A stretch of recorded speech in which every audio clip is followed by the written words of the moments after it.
Olá, ouvintes do Contra Controle. Tudo bem com vocês? Espero que sim. Antes de iniciarmos o episódio de hoje, a gente precisa bater um papo bem de coração para coração. Afinal, esse é o nosso primeiro Natal juntos, o primeiro de vários. Estamos aqui, nesse clima delicioso de Natal, para dividir um pouquinho de amor e bons sentimentos com vocês. Gente, olha só, o Natal chegou de novo, né? E com ele, aquele clima maravilhoso de união, abraços apertados e risadas gostosas. Tá todo mundo se preparando para as festas mais tarde e a gente quer fazer parte desse momento especial com vocês. Nesse Natal, queremos mais do que enfeites bonitos e presentes embrulhados. Queremos que cada um de vocês sinta o sentimento bom que está rolando aqui, o tipo de energia que aquece até os corações mais gelados. Olha, eu sei que nem tudo são luzinhas e alegria o tempo todo. Às vezes temos nossas uvas passas pelo caminho. Desculpas a quem gosta. Por isso queremos que saibam que estamos juntos nessa, compartilhando o calor humano que o Natal traz. Se você está enfrentando dias difíceis, se está se sentindo saudade, se está longe de quem ama, saiba que aqui tem um cantinho de aconchego para você. Esse é o momento de lembrar que não estamos sozinhos. Nós, do Contra Controle, desejamos a todos vocês um Natal cheio de coisas boas, momentos felizes e gargalhadas sinceras. Que cada troca de presente, abraço apertado e cada luzinha piscante ilumine o caminho de quem precisa. Então, da família Contra Controle, para de vocês, Feliz Natal! Que seja uma festa cheia de amor, risadas e lembranças que aquecem a alma. Obrigada por estarem aqui conosco. É isso, pessoal. Um Natal incrível para todos nós.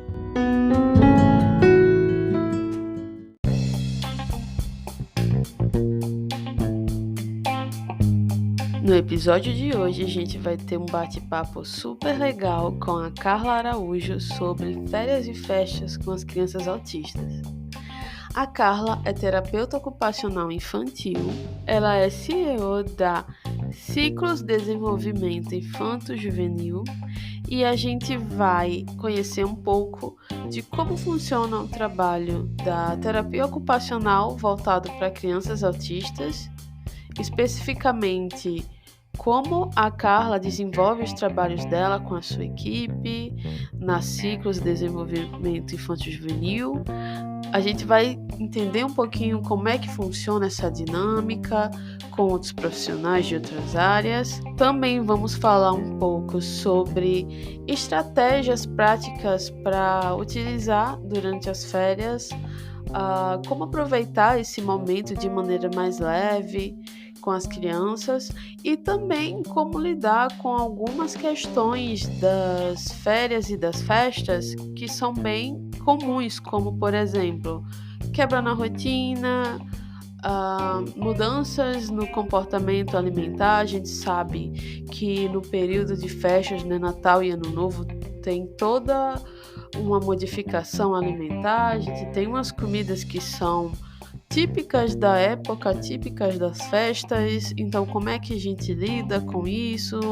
No caso de crianças com seletividade alimentar, no caso de crianças que não têm seletividade. Então, assim, é um bate-papo muito legal.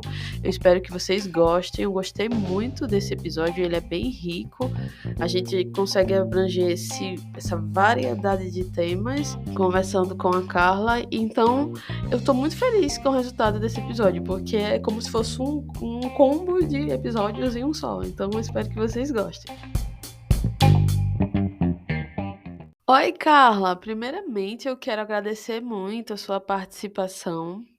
Eu sei que é um pouquinho complicado, né? Assim, final de ano, imagino, né? Fazer um monte de relatório, revisar muita coisa das crianças, mas ainda assim você conseguiu abrir um espacinho na sua agenda para gravar esse episódio com a gente. E eu tô muito feliz porque realmente esse momento ele pede uma palavra de alguém assim que realmente sabe explicar para a gente como é que a gente vai lidar, como é que a gente o que é que a gente pode esperar, o que é que a gente precisa relaxar com relação a esse período de férias, período de festas, porque é um momento que as crianças não têm mais aquela rotina de ir para a escola, de às vezes, né, de ir para terapia naquele horário certinho, então assim, tem a família que viaja, tem família que fica em casa, então assim, a rotina acaba ficando um pouco ali de lado às vezes, tem toda a questão, assim, de mudanças na alimentação, tal, e também relacionado a como funciona o trabalho da terapia ocupacional com as crianças. Então, assim, eu estou muito feliz de você ter topado, eu agradeço muito, mas antes de a gente começar a conversar, antes de eu te encher de perguntas, se apresenta um pouquinho, fala um pouquinho pra gente sobre você, sobre a sua formação profissional. Olá, me chamo Carla Araújo, sou terapeuta ocupacional, formada há 11 anos pela Universidade de Ciências da Saúde de Alagoas e já trabalho com público infantil há mais de 10 anos. Atualmente, estou trabalhando como supervisora na clínica Ciclos Desenvolvimento Infanto-Juvenil. Tenho formação em integração sensorial de DINERS, tenho formação também no conceito neuroevolutivo BOBAT, formação no PediaSuite e várias formações complementares em seletividade alimentar, mas todas voltadas para o desenvolvimento infantil. Então, Carla, conta um pouquinho pra gente sobre o papel do terapeuta ocupacional infantil e como ele se aplica ao trabalho com crianças autistas. O terapeuta ocupacional infantil ele desempenha um papel crucial no desenvolvimento e na melhoria das habilidades ocupacionais das crianças. Isso inclui aquelas que apresentam atraso no desenvolvimento. E o objetivo central da terapia ocupacional é ajudar as crianças a participarem mais plenamente em suas atividades diárias, promovendo seu desenvolvimento físico, emocional, sensorial, social e cognitivo. Agora, Carla, eu tenho uma dúvida sincera com relação a como é realizada a avaliação inicial de uma criança autista para identificar suas necessidades específicas. Toda avaliação ela é iniciada pela anamnese, onde nós colhemos todas as informações que são relevantes para a criança, desde a gestação até o desenvolvimento atual dessa criança. Nós ouvimos os pontos fortes e os desafios com base nas queixas apresentadas pelos responsáveis. E a partir daí, nós selecionamos que avaliações padronizadas deverão ser utilizadas para cada criança. Eu, particularmente, gosto de realizar inicialmente uma avaliação global dessa criança, para identificar se ela já conseguiu alcançar todos os marcos do desenvolvimento ou se há algum risco para atraso, independente da questão inicial. E depois disso, eu gosto de fazer uma avaliação com base nas queixas específicas. Por exemplo, uma criança que chega para o atendimento, para a gente fazer uma avaliação com uma queixa sensorial. Nós fazemos a avaliação sensorial e realizamos também a avaliação global dessa criança. E de acordo com a queixa que o pai nos traz, é aí que nós selecionamos que protocolo e avaliações específicas nós utilizaremos para cada criança. E além dos protocolos que nós aplicamos, existe também a observação clínica em sala, onde daí a gente consegue mapear com maior precisão as habilidades que precisarão serem desenvolvidas para cada criança, e assim ela consiga desenvolver as habilidades necessárias para a sua autonomia. Então, depois de todo esse processo de avaliação bem detalhado que você falou pra gente, com base nessa avaliação, como você desenvolve um plano de intervenção personalizado para cada criança? Fala um pouquinho pra gente. Então, para os objetivos e metas terapêuticas, eu sempre levo em consideração as demandas que foram evidenciadas nas avaliações e no desejo familiar como prioridade. E a partir daí eu desenvolvo um plano terapêutico que ele é baseado cientificamente na CIF, que é a Classificação Internacional de Funcionalidade, e na OTA, que é a Associação Americana de Terapia Ocupacional. E no meu plano, por exemplo, uma criança de 6 anos que precisa realizar com autonomia a alimentação, eu preciso identificar se ela tem todas as pré-habilidades para essa alimentação. Se ela já senta sozinha, se ela consegue usar garfo e faca, se ela consegue usar garfo e faca numa graduação de habilidades. Por exemplo, que a criança tem que usar a faca inicialmente para juntar o alimento, posteriormente para cortar alimentos macios, depois alimentos tenros e depois alimentos mais duros. Então, a partir da avaliação global que eu fiz com essa criança, é que eu vou desenvolver as metas que serão trabalhadas de acordo com a necessidade da criança e principalmente no desejo da família. Com base na sua experiência, quais são alguns dos objetivos comuns que você define ao trabalhar com crianças autistas? Na terapia ocupacional, todos os objetivos eles precisam ter como finalidade a autonomia dessa criança, pensando na criança agora e no futuro. Eu sempre penso como essa criança vai estar daqui a 10 anos, como é que eu quero que essa criança esteja se relacionando com os outros, como é que ela esteja no cuidado em casa, no cuidado dela, na lida com as outras pessoas. Eu quero que ela consiga comer sozinha, que ela consiga ir ao banheiro, que ela consiga tomar um banho, que ela consiga preparar o próprio lanche. E para que ela consiga realizar isso de maneira plena, eu preciso trabalhar em cima das barreiras que a criança está apresentando no momento e que estão dificultando esse aprendizado. E a partir daí, desenvolver as estratégias para o treino dessas habilidades. Por exemplo, se é uma barreira sensorial, então a gente vai trabalhar com essa intervenção sensorial, mas sempre pensando no objetivo final, que é a autonomia. Como esses objetivos variam de acordo com as necessidades individuais de cada criança? Então, todo plano, ele precisa ser individualizado, porque cada criança ela é única. Então, mesmo que eles tenham o mesmo diagnóstico ou estejam dentro do mesmo nível, cada criança ela tem a sua particularidade. Então, se alguma barreira está impedindo a aprendizagem, seja ela por uma questão sensorial, motora, cognitiva ou comportamental, nós temos que intervir de acordo com a necessidade da criança. Isso vale muito para a linha de abordagem que vai ser empregada. Por exemplo, uma criança que tem uma disfunção sensorial, seja ela auditiva, tátil, proprioceptiva, nós vamos pensar na integração sensorial de ARS. Enquanto que se uma criança ela tem uma alteração neurológica, nós podemos pensar no conceito neuroevolutivo Bobat. Se a criança tem muitas demandas comportamentais, então a gente pensa na análise do comportamento, sempre com foco no objetivo pensado para a criança, que na terapia ocupacional sempre vai ser autonomia. Então, não é uma fórmula mágica, uma técnica infalível. Existe uma boa avaliação, na verdade, uma avaliação constante e um olhar clínico direcionado à necessidade da criança.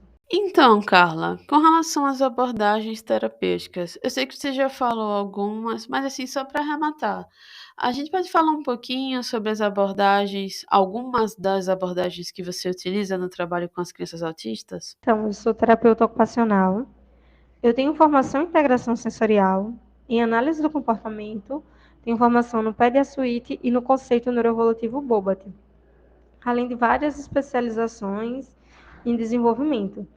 A clínica que eu trabalho atualmente, a gente tem como base a análise do comportamento, por todas as evidências científicas que nós temos acesso. Mas aqui a gente sempre respeita a individualidade de cada criança e a necessidade dela no momento. Se a criança ela tem uma disfunção sensorial e essa disfunção ela está impedindo a criança de adquirir novas habilidades, a intervenção para ela vai ter que ser voltada em integração sensorial de áreas. E, se for necessário utilizar recursos, chamem de tecnologia assistiva, acomodações sensoriais, como o uso de abafadores, mordedores, nós vamos utilizar. E se a criança precisa de uma adaptação contínua para a aprendizagem, nós vamos utilizar a análise do comportamento. Ou se a criança precisa melhorar a sua postura sentada para realizar as atividades, nós vamos usar também o conceito neuroevolutivo Bobat. Então, assim, a abordagem ela vai ser imposta na terapia de acordo com a necessidade que a criança tem no momento que ela está aqui. Porque a maioria dos nossos programas, eles são baseados na análise do comportamento.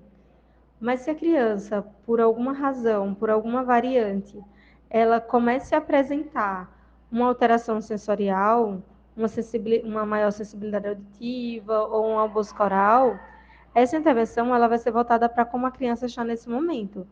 Então, se ela precisa de um intensivo a mais em integração sensorial, nós vamos fornecer para ela o plano dela Integração sensorial. Se ela precisa voltar, se ela conseguiu se organizar e ela precisa retornar para a aprendizagem com registro, nós vamos para a terapia ABA. Então, não existe uma abordagem que seja infalível. Existe a gente ter um olhar clínico, um raciocínio clínico de como a criança está no momento. Além dos aspectos já abordados em outras perguntas, como a terapia ocupacional pode contribuir para o desenvolvimento social, emocional e cognitivo dessas crianças? A terapia ocupacional, ela trabalha no desenvolvimento também das habilidades sociais, como aprimorar a comunicação não verbal, melhorar o contato visual e promover interações sociais mais eficazes. Nós conseguimos colaborar com os educadores e pais na adaptação de um ambiente escolar e de atividades para atender às necessidades da criança e facilitar a sua participação, através de desenvolvimento de estratégias para lidar com os comportamentos desafiadores e promover comportamentos mais funcionais, proporcionando suporte à criança e aos cuidadores. Em resumo, a terapia ocupacional infantil ela desempenha um papel holístico e aprendizado no suporte ao desenvolvimento da criança autista, melhorando as suas habilidades ocupacionais e qualidade de vida. A abordagem ela é sempre centrada na criança e na família e adaptando-se às necessidades individuais e promovendo a participação ativa em todas as áreas da vida. É comum a gente ver os terapeutas ocupacionais trabalhando em conjunto com outros profissionais.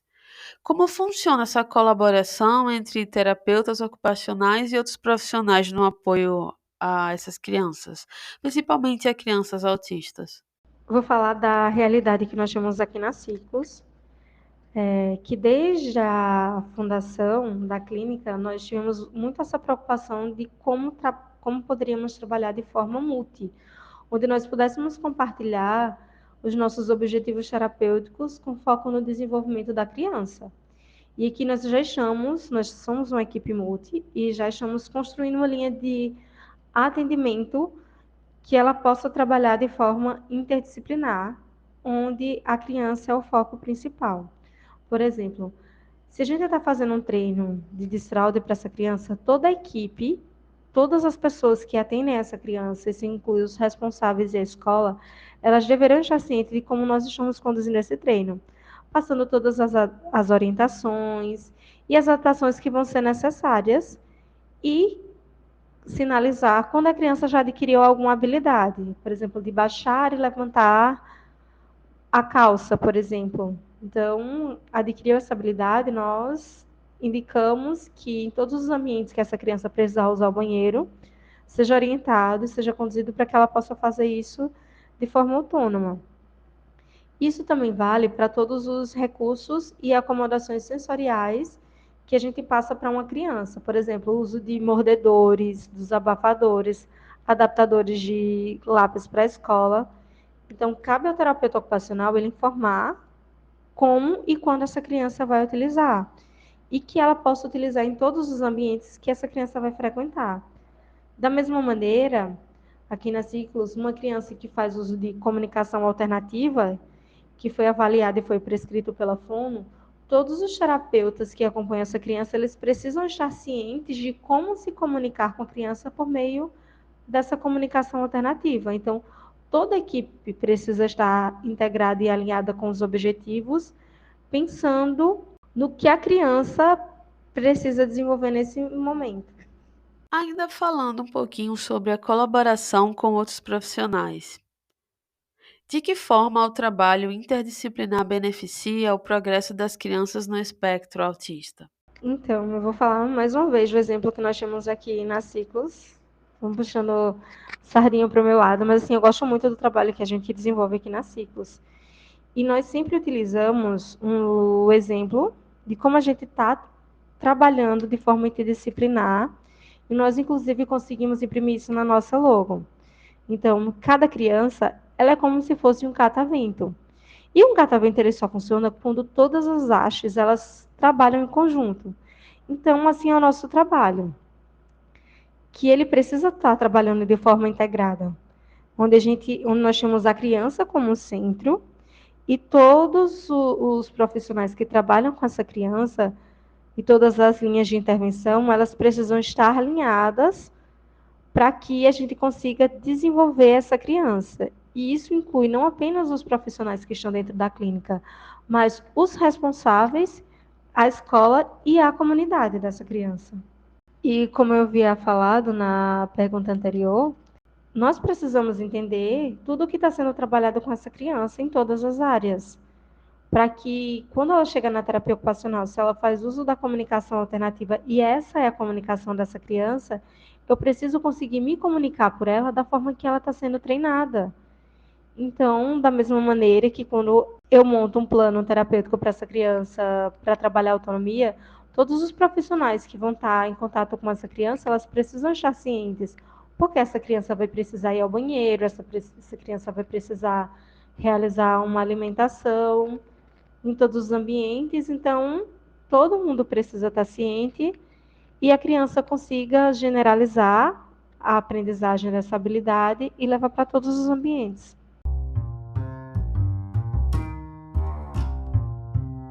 Oi, desculpa interromper o seu episódio, mas você já está sabendo da novidade? Você acompanha o podcast Contra o Controle pela plataforma Spotify for Podcasters, você pode nos enviar comentários em áudio. Isso mesmo. E os seus comentários poderão ser utilizados em futuros episódios. Envia pra gente em áudios de 1 minuto e aí esse seu comentário poderá ser utilizado em episódios bônus aqui do podcast. Uma outra opção, se você não utiliza essa plataforma, é nos enviar um e-mail. Nosso endereço de e-mail é podcastcontracontrole@gmail.com. Mas você também pode entrar em contato com a gente pelo próprio Instagram do podcast, que é @podcastcontracontrole. Então é isso, vou deixar você ouvir o seu episódio em paz. Tchau, tchau. Agora mudando um pouquinho o rumo da conversa. Vamos falar um pouco sobre o envolvimento dos pais e cuidadores. Qual é o papel dos pais e cuidadores no processo terapêutico? Como eles podem ser envolvidos de uma maneira mais eficaz? Para mim, a família ela tem um papel essencial, até porque o treino das habilidades ele deve ser centrado com base no desejo da família, porque a família só vai colaborar se o plano terapêutico fizer sentido para ela. Então, vou dar mais um exemplo que tivemos recentemente aqui na clínica. Nós tínhamos uma criança que ela tinha aversão a sons, por uma desregulação sensorial. Então, essa família já tinha sido privada de frequentar as atividades sociais, festas, shoppings, ou ambientes que tivessem muita aglomeração e sons. Então, nós montamos um plano terapêutico para ele, com base no desejo da família, que era frequentar lugares públicos. Então, nós montamos o programa dele, montamos um plano com uma dieta sensorial, e a família conseguiu seguir todas as orientações que foram dadas. E a criança ela conseguiu entrar no estádio de futebol acompanhando os jogadores. Então, assim, foi um avanço muito grande. Quando a família e a terapia conseguem caminhar de mãos dadas, só quem ganha é essa criança. Então, para mim, a família estar junto com a gente nesse processo terapêutico é essencial. Ainda falando um pouquinho sobre o papel dos pais. Quais estratégias os pais podem implementar em casa para apoiar o progresso das crianças entre as sessões de terapia? Eu acredito que a maior estratégia que os pais podem implementar é permitir que a criança desempenhe as atividades em casa. Que, assim, uma das maiores barreiras que a gente encontra no desenvolvimento da autonomia é que os pais não permitem que a criança realize em casa. Eu sei que a maioria das crianças autistas elas estão sobrecarregadas com terapia e os pais às vezes precisam correr da escola para levar para terapia e às vezes ela tem uma rotina intensa de terapia e de atividades e que precisa correr contra o tempo, mas a criança ela só vai conseguir desenvolver a habilidade se for permitido que ela faça.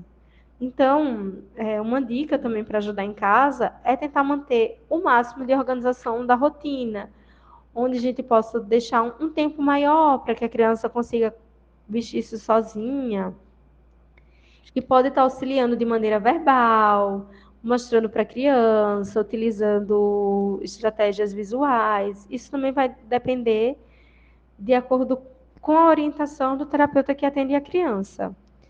Então, assim, o essencial é permitir que a criança faça e, principalmente, ter paciência e esperar o tempo dela realizar. Agora, mudando um pouquinho de assunto de novo, eu tenho uma curiosidade pessoal. Na sua prática, na sua prática profissional, quais são alguns dos desafios mais comuns que você encontra a trabalhar com crianças autistas? Com certeza, o maior desafio é manipular as variáveis que podem vir com a criança, que pode ser desde comorbidades biológicas, sensoriais, comportamentais, até neurológicas, e conseguir organizar essa criança para que ela consiga se desenvolver de maneira eficiente. Porque, por exemplo, a gente está treinando uma criança e ela está indo super bem, aprendendo, adquirindo habilidades, e ela adoece e precisa passar por um momento de internação. Então, todo o trabalho que a gente vinha desenvolvendo com a criança, essa variável, ela acaba, por uma questão biológica, ela acaba interrompendo a sequência de atividades que a gente vinha trabalhando e a aquisição de habilidades dessa criança. Então, eu acredito que o maior desafio que eu tenho hoje são essas variáveis que podem acontecer com as crianças. Poderia compartilhar um pouquinho com a gente alguns exemplos de soluções criativas que você encontra para superar esses desafios? Não existe uma maneira assim única ou uma solução generalizada para trabalhar os desafios da criança. Como eu falei anteriormente, nós temos muitas variáveis e elas precisam ser observadas. Então, para cada desafio, a gente tem uma condução que será específica para a criança e para a situação que ela está no momento. Então, por isso eu preciso conhecer muito bem a minha criança e o meu adolescente para encontrar a maneira adequada e ajudá-la a superar esses desafios. E eu acredito que a gente consegue superar os desafios com as crianças quando a gente tem um processo estabelecido de confiança entre terapeutas e família. Agora chegando à parte do episódio que dá nome, né, a ele, e uma parte que eu estava muito ansiosa. Você poderia falar um pouquinho para a gente sobre esse período de férias escolares, esse período de festas? Fala um pouco sobre esse período de férias e o que os pais podem fazer para tornar esse tempo mais rico para as crianças autistas. Proporcionar momentos de lazer com toda a família. Então, sem dúvidas, encontrar atividades que possam ser prazerosas e que possam incluir todos, toda a família. Como eu falei anteriormente, a maioria das crianças autistas ela já tem uma rotina intensa de terapia e escola. E sobra pouquíssimo tempo para que elas possam ser crianças.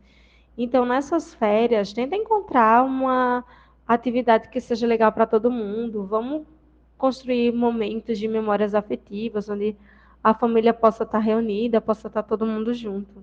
Você poderia dar alguns exemplos de atividades ou práticas que podem ajudar a manter a continuidade dos progressos terapêuticos durante as férias?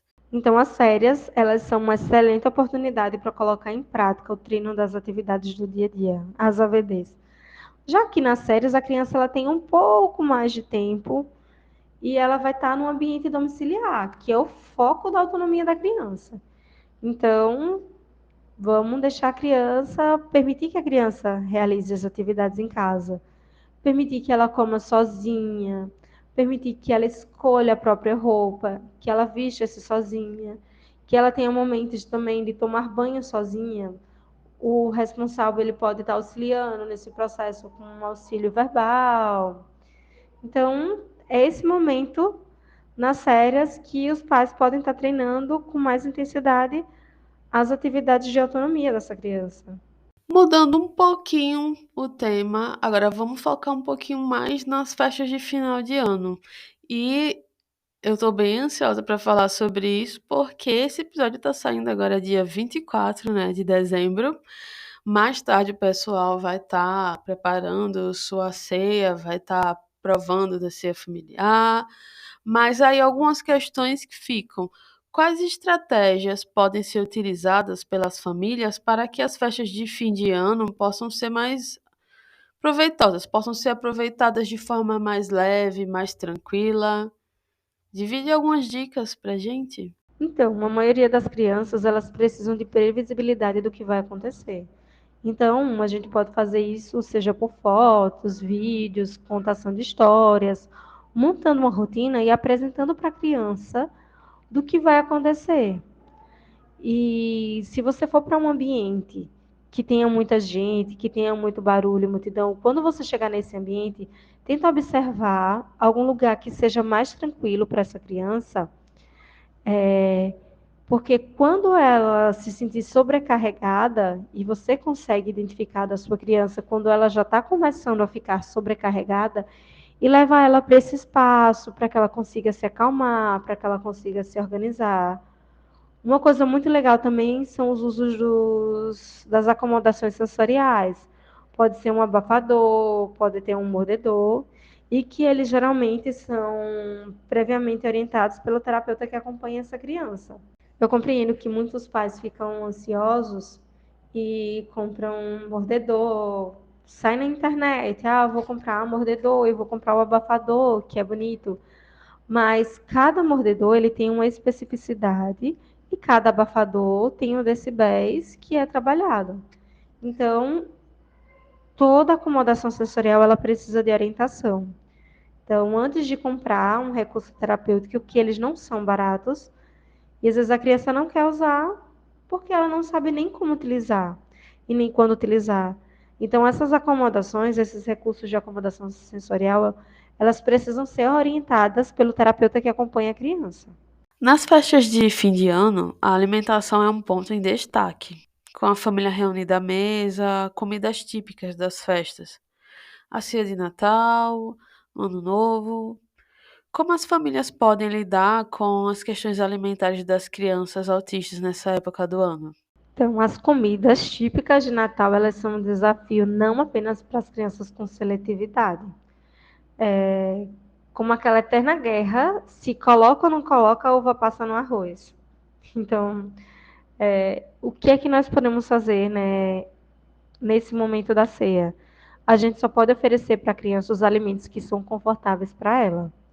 Então, se você vai para uma festa e sabe que a criança provavelmente não vai gostar da comida, o ideal é você levar o alimento que ela consegue, o alimento de conforto dela, para que ela consiga comer. Então, assim, nunca, em hipótese nenhuma, force a criança a comer ou force a criança, inclusive, a sentar na mesa, porque as crianças que têm seletividade alimentar, elas têm aversão ao cheiro e à aparência dos alimentos. Então, forçar pode tornar a criança ainda mais aversiva ao sentar na mesa ou a outros alimentos. Então, o ideal é conversar antecipadamente com o terapeuta alimentar que já acompanha a sua criança para desenvolver estratégias que possam ser mais eficazes para esse momento. Estamos chegando ao final de mais um episódio e eu estou muito feliz pela sua participação, Carla. Eu quero agradecer muito. Eu consegui aprender muita coisa, absorver muita coisa. Foi um episódio muito cheio de informação. Eu tenho certeza que o ouvinte também deve ter absorvido muita coisa. Tem muitas dicas, né, que dá para usar, inclusive hoje mesmo, né, na ceia de Natal com a família. Então, antes da gente finalizar, eu queria saber se você gostaria de dar uma mensagem, você pudesse compartilhar com os pais e responsáveis por crianças e adolescentes autistas. Então, eu queria deixar um recado para os pais, principalmente os pais das crianças que nós acompanhamos aqui na Ciclos, é que não se cobrem como terapeutas, como médicos, como professores ou como militantes. Vocês são pais.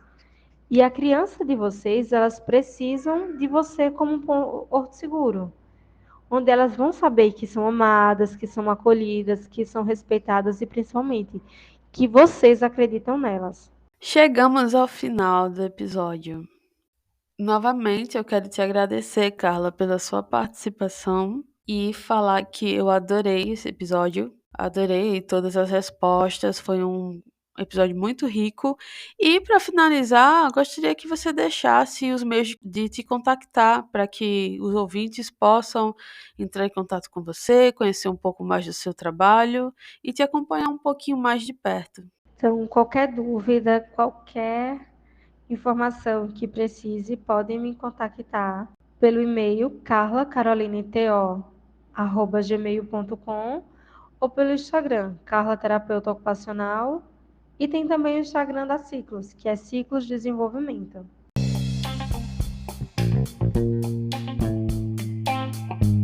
Chegou ao fim mais um episódio do podcast Contra Controle e eu estou muito feliz que você ficou comigo até aqui. Nos siga nas redes sociais em @podcast Contra Controle no TikTok e no Instagram. Me segue em jrocha.pc no Instagram. E também segue a nossa agência parceira, Agência Milo, @lab.milo. Eu vou deixar os links todos aqui na descrição do episódio para vocês acompanharem. E não esquece de seguir o podcast Contra o Controle.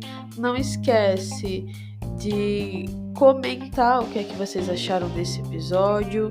Vocês podem comentar em texto ou se você acompanha o podcast Contra o Controle no Spotify for Podcasts, você também pode estar deixando mensagens em áudio, que a gente vai pegar essas mensagens que podem ser dúvidas, podem ser curiosidades que vocês tenham, podem ser vocês dividindo com a gente um pouco da experiência de vocês. Esses comentários em áudio, eles podem ser usados em episódios futuros. A ideia é que a partir do ano que vem, ou seja, daqui a alguns dias, que a gente comece a fazer episódios extras com esses comentários. Vocês enviam esses comentários em áudio e a gente vai fazer um episódio em cima desse comentário em áudio. Então, se você tem alguma dúvida sobre autismo, se tem alguma coisa que você queira abordar, se você não acompanha pelo Spotify for Podcasts, mas você também quer mandar o seu relato, a sua dúvida em áudio, você também pode enviar por e-mail. O nosso e-mail é podcastcontracontrole@gmail.com. E é isso. Até o próximo episódio. Tchau, tchau.